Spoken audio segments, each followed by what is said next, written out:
In the 2008 financial crisis, a lot of those large financial institutions went down. We did not know what was happening behind closed doors. We did not know the transactions. We did not know if what they were saying and what they were disclosing is something that's true. But because we are riding something that's transparent, everything that's written in the contract, we all see it. And you cannot change it. You cannot erase it. You cannot tamper with it. You have the entire network that's validating all of those transactions.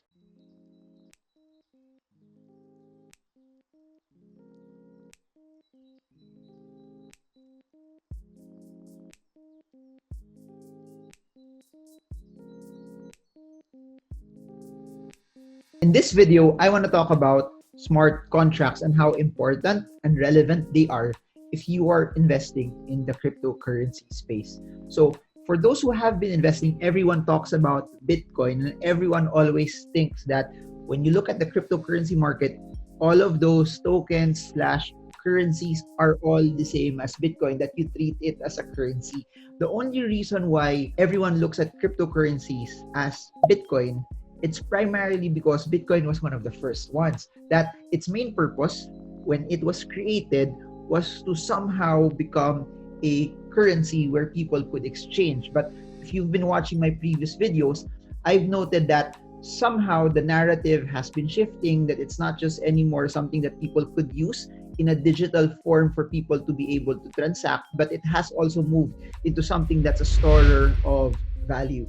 However, that's not the only use and relevance of cryptocurrencies. So please remember, cryptocurrencies run under a blockchain. A blockchain essentially is a decentralized ledger which no one owns, that all of the transactions there are verified by different computers in the network. But I'm not here to talk about blockchain, but I want to talk about the uses of smart contracts riding the blockchain.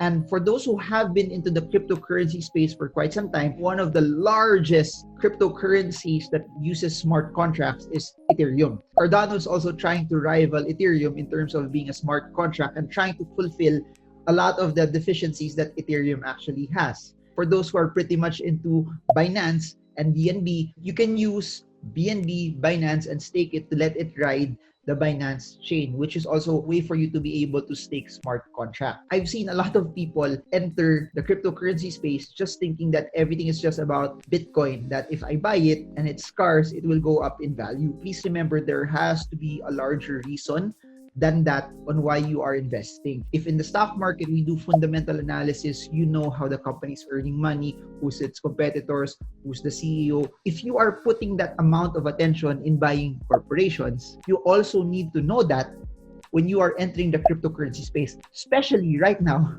that there's so much talk on altcoins.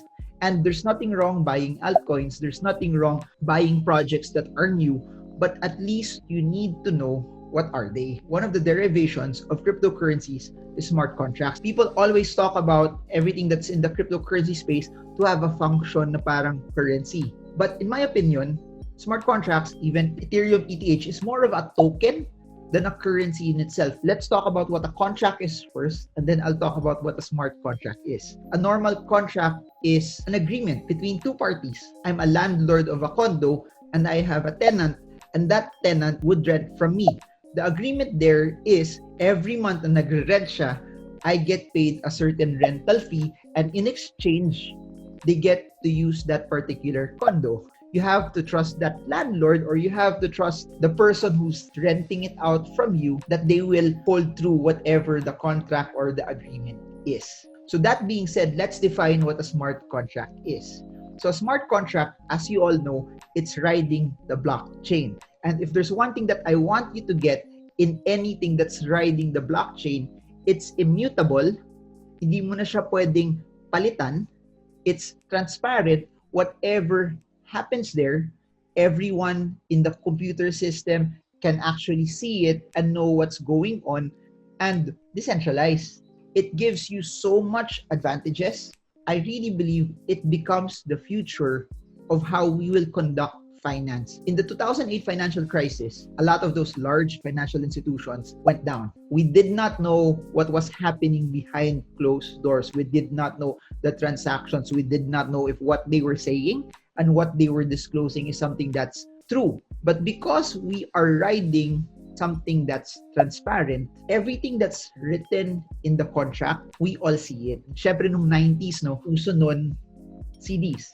And artists would earn royalties of purchases of those music/CDs that were created. Since it's not transparent, what if talagang benta mo is 1 million, but they only told you it was 500,000? Because you don't know what's happening behind closed doors, you will have to trust the person who gave that contract to you. But because it's riding the blockchain network, you could actually see that, oh, ilan ba talaga yung download ng music ko? And since it's in a smart contract, yung pinaka-deal din, okay, naka-download ka ng 1 million, this is the percentage, this is the amount of money that you should get based off of those downloads. It becomes fair, not just for the big institutions, but it becomes fair to creators, artists, or people that hindi sila yung malalaki dati, and whatever the contract is, they would have to accept. Dun sa smart contract na yun, nakasulat lahat ng mga conditions na parang, okay, pag nag-rent ka, nasira to, eto yung kaltas dun sa security deposit mo. The smart contract,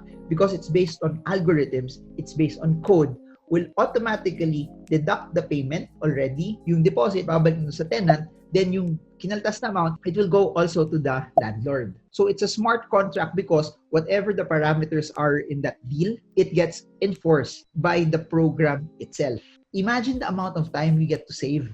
That, okay, pag fully nabayaran na yung loan, automatic malilipat na yung pangalan ng condo or ng bahay sa pangalan mo. And especially kung OFW ka, kailangan mo pang umuwi to be able to sign certain items, or you need to do this, and this. The smart contract will disrupt all of that. And that's how powerful it is. Without having a bank, lalabas dun sa system, since it's a ledger that's immutable, meaning you cannot delete any item in that particular ledger. Whatever's written there, kung nagbayad ka ng 50,000 pesos na rent, you can trust na nagbayad na yung tao because all of the other computers will validate na totoo talaga na nagbayad. So I hope you're getting this. I hope how clear this is. But I'm sharing this also so that you appreciate that we are into something that's so revolutionary. We are into something that we have never seen before. Kasi isipin nyo to, the fact that it's immutable, the fact na wala kang madidelete, the fact na hindi mo pwede palitan yung data, think about the impact of that kahit sa elections. Why?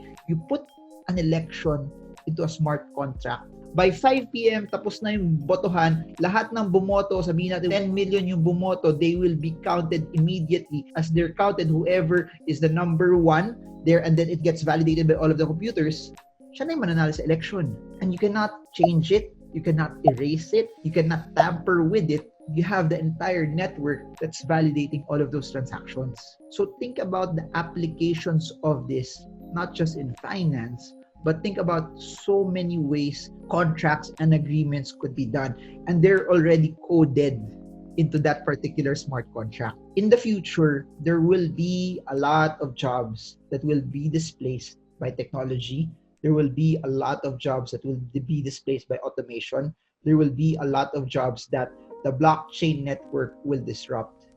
And I think this is one of them. And I think everything that I mentioned right now, they will be disrupted in one form or another by the blockchain. When people are saying that a lot of the tokens that are connected to smart contracts are already high, in my opinion, we've only just begun. Hindi naman talaga din lahat ng mga tokens na gumagawa ng smart contracts ay mananalo. Similar to business, it's the upper 10% that will do very, very well, that's really investable. And that's why kailangan aralin nyo. Siguro what you need to look at is sino yung mga tokens na nagde-develop ng smart contracts yung may pinakamadaming applications right now. Tokens na connected to smart contracts, the more use cases it has, the more applications it has, the more people use it, mas madami siyang silbi to mankind, the more relevant it will be. And the more relevant they are, the more their staying power will be. If you want to come in right now and you want to invest, it has to be very, very important na alam mo na yung pinag-i-investan mo, malaki yung impact niya sa buong mundo, not just now, but in the future. Kung meron man siyang kalaban sa space niya, tingnan mo, sino ba yung number one doon? Kung hindi man siya yung number one doon, does it have the potential to overtake whoever's number one? Kung hindi niya ma-overtake yung number one kasi sobrang galing na, sobrang laki na, sobrang daming applications na nagawa ng number one and then number one is still evolving, then it might be better to go with the incumbent. And then kung yung number one naman yung inaaral nyo, tignan mo, may ginagawa ba yung top smart contract, top token to be able to solve all of its issues? Because that's how you look at it. I think we should get out from the notion that bibilin ko to kasi mababa siya, kasi below $1 siya, kasi maliit lang siya, mas malaki yung chance na umakyat to.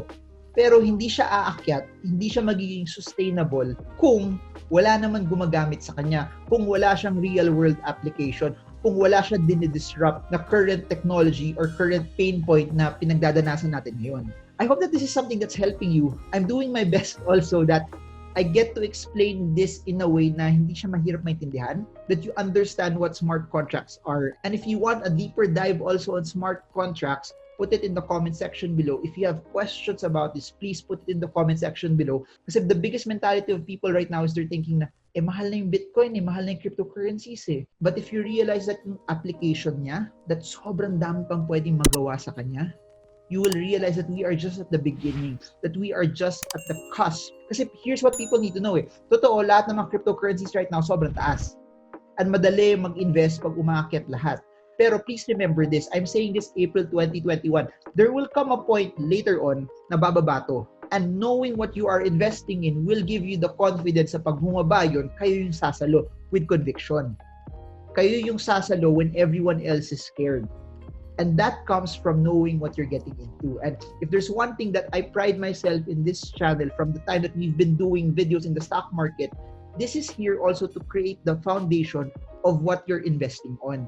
Because what I want is that when everyone is scared, you're the one that's investing. When everyone doesn't know what they're supposed to do, you're the one that has a plan. And the plan is also based on anong pinag-i-investan nyo.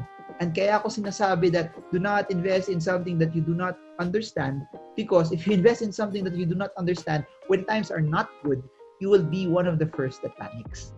And I want that yung 245,000 na nanonood sa channel na to, na subscribe sa channel na to, are the ones with conviction. Because if there's one thing that I know, investing right now in the cryptocurrency space is a game of conviction. It's a game of going above and beyond what everyone else knows.